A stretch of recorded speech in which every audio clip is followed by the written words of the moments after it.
Lebaran sebentar lagi. Momen yang selalu ditunggu-tunggu, penuh sama kehangatan dan kebahagiaan.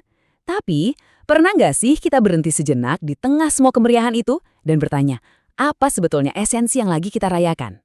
Nah, hari ini kita akan coba kupas tuntas tradisi Lebaran buat nemuin lagi maknanya yang paling dalam. Oke, kita langsung aja nih ke pertanyaan utamanya, yang mungkin sedikit menusuk tapi penting banget buat direnungkan.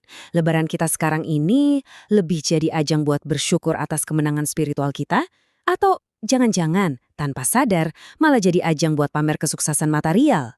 Nah, ini dia nih dilema yang bakal kita bedah bareng-bareng. Yap, kita masuk ke bagian pertama, dilema Lebaran masa kini. Jadi, kita tuh kayak ditarik kedua arah yang berlawanan. Di satu sisi ada panggilan rohani buat kembali suci, tapi di sisi lain ada tekanan sosial yang kuat banget yang kadang bikin kita lupa sama tujuan utamanya. Karena pada hakikatnya Lebaran itu kan titik nol ya kan?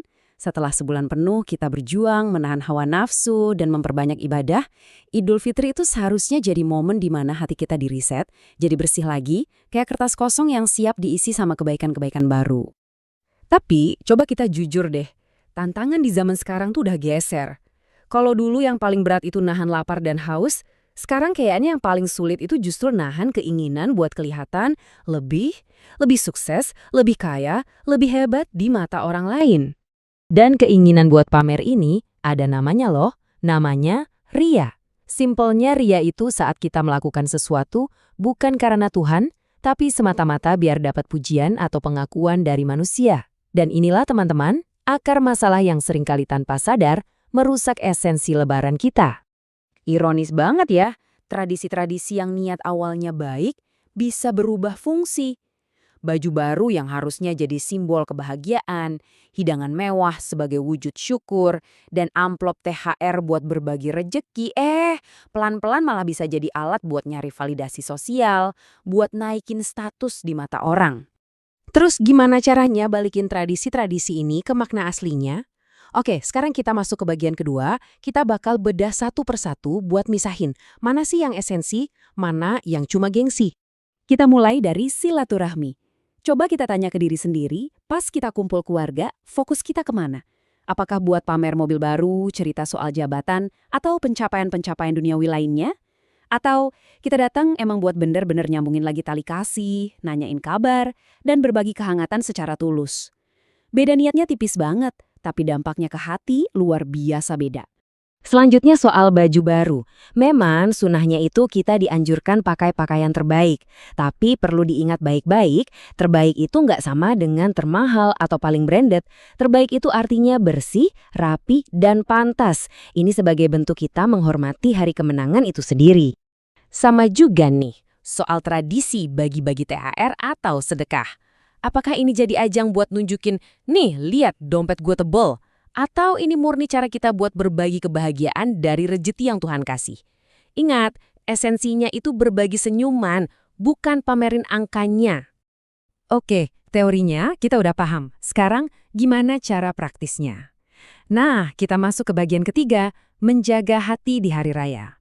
Yuk kita lihat beberapa tips simpel biar hati kita tetap lurus.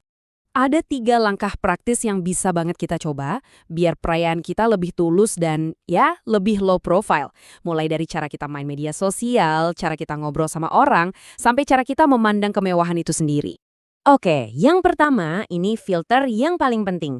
Sebelum kita pencet tombol unggah buat foto OOTD Lebaran atau meja makan yang penuh makanan, coba deh berhenti sebentar.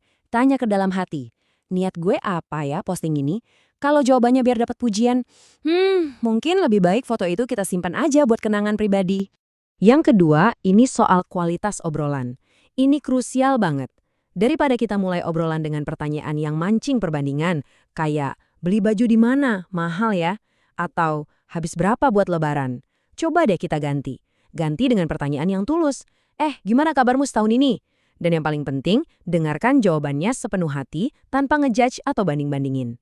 Dan ini membawa kita ke poin ketiga, yang bisa dirangkum dalam satu kutipan keren ini. Sederhana, itu mewah. Coba deh, biarkan kalimat ini meresap dulu sebentar. Maksudnya apa sih? Maksudnya, kemewahan yang sejati itu bukan ada di barang yang kita pakai atau makanan yang kita sajikan. Kemewahan sejati itu Ketenangan jiwa.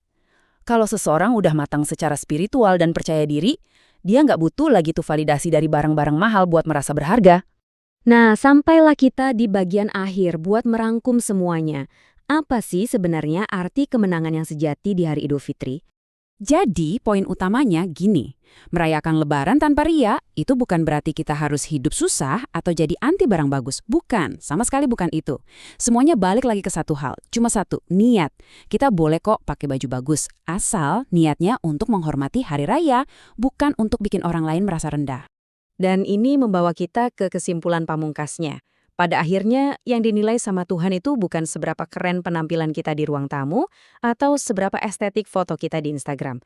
Yang beneran sampai ke atas itu adalah ketakwaan di dalam hati kita.